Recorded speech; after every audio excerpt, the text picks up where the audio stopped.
Saya, Joko Widodo. Ini adalah kisah masa muda saya sewaktu memulai perjalanan hidup. Ini saya waktu kecil. Saya berasal dari kota Solo, Jawa Tengah. Saya anak sulung dari 4 bersaudara. 3 adik saya semuanya perempuan.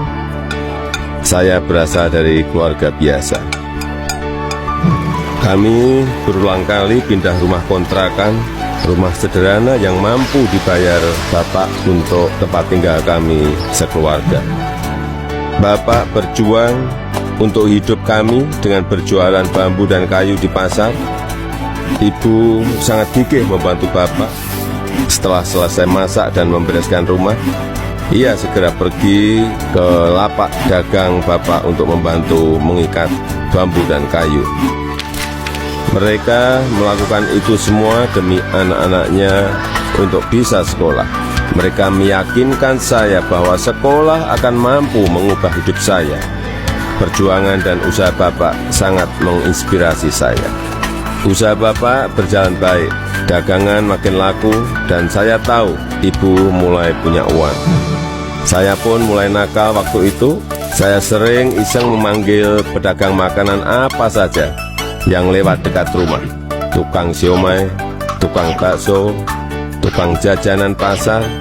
Ibu pun terpaksa membayar apapun yang saya pesan.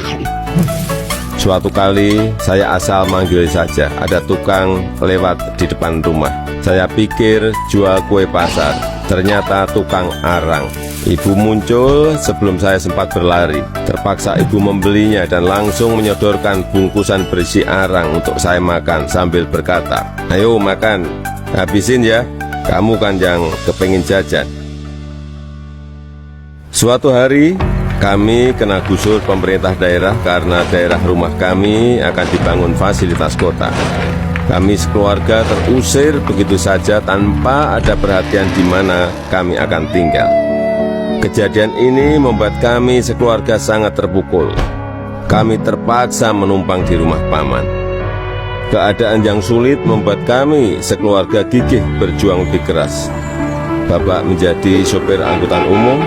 Setelah sekolah, saya membantu ibu berjualan di pasar meneruskan usaha Bapak. Kami sekeluarga menjalani hidup tanpa mengeluh dan saling mengalirkan energi positif. Bersama-sama kami berjuang untuk tidak lagi menumpang. Kerja keras tidak pernah sia-sia. Bapak bisa membuka bengkel usaha kayu. Setelah beberapa tahun, akhirnya uang bisa terkumpul untuk membeli rumah sederhana. Tahun 1980, akhirnya saya memutuskan untuk kuliah di jurusan Teknologi Kayu, Kehutanan UGM. Saya memilih jurusan tersebut agar saya dapat belajar lebih mendalam tentang perkayuan.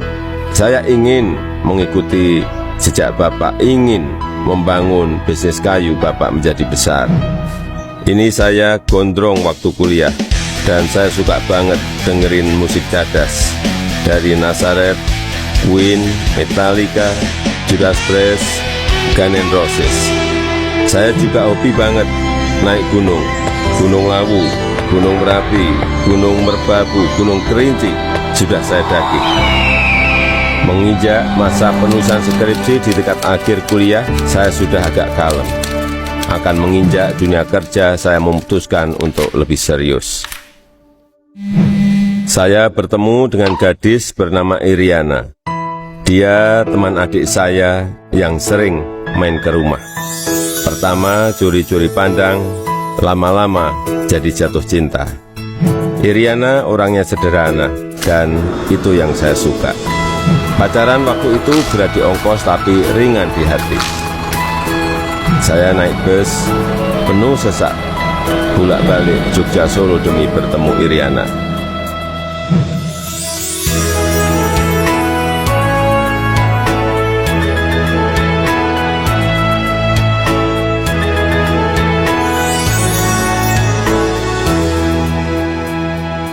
Lulus kuliah tahun 1985, saya melamar ke sebuah perusahaan kertas di Aceh.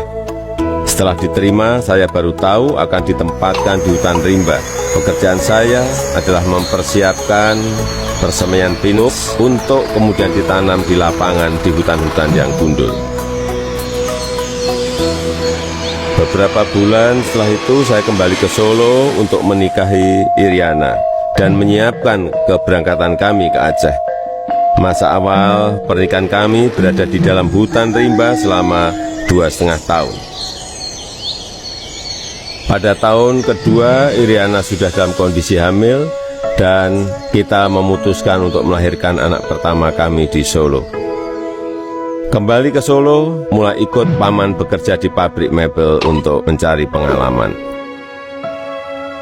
Di sini saya belajar banyak tentang bagaimana menjadi pengusaha yang baik. Semua posisi pernah saya lakoni, di produksi, di pemasaran, semuanya pernah saya alami. Tahun 1987, anak pertama saya lahir, Gibran Rakabuming. Gibran itu singkatan dari gigih dan berani. Saya ingin putra pertama saya punya semangat hidup seperti namanya. Lahirnya Gibran juga memicu saya untuk mendirikan perusahaan pertama saya yang bergerak di bisnis mebel dengan nama CV Rakab.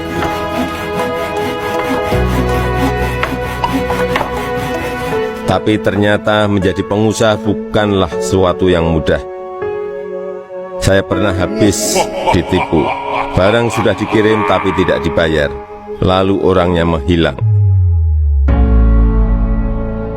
Kalau kita jatuh ya harus bangkit lagi. Tidak lama setelah itu saya mendapatkan pinjaman modal usaha. Dengan semangat untuk bangkit dan berkembang, saya bergerak cepat untuk mencari pesanan sampai luar negeri dengan cara ikut pameran-pameran mebel. Hasil usaha saya mulai terlihat, kantor tidak pernah sepi dari kunjungan pembeli. Di sini saya bertemu dengan pembeli dari Prancis bernama Bernard Jan. Dia yang memberi sebutan Jokowi untuk saya, untuk membedakan Joko Widodo dengan Joko-Joko lainnya yang banyak beliau kenal. Sejak saat itu, orang-orang lingkungan pengusaha mebel mulai memanggil saya Jokowi. 2 anak saya lahir setelah keadaan ekonomi keluarga membaik. Kahiyang Ayu dan Kaisang Pangarep. Saya ingin anak-anak saya mengenal sekolah kehidupan yang dilandasi perjuangan untuk mandiri, supaya mereka semua mampu membangun kehidupan yang kukuh. Keluarga adalah sumber kekuatan terbesar bagi saya. Saya yakin yang saya alami waktu muda sedang kalian alami sekarang. Tidak ada Jokowi hari ini jika tidak ada sejarah susah hidup saya. Teruslah berjuang mewujudkan mimpi-mimpi kalian. Mari kita terus bangun Indonesia maju.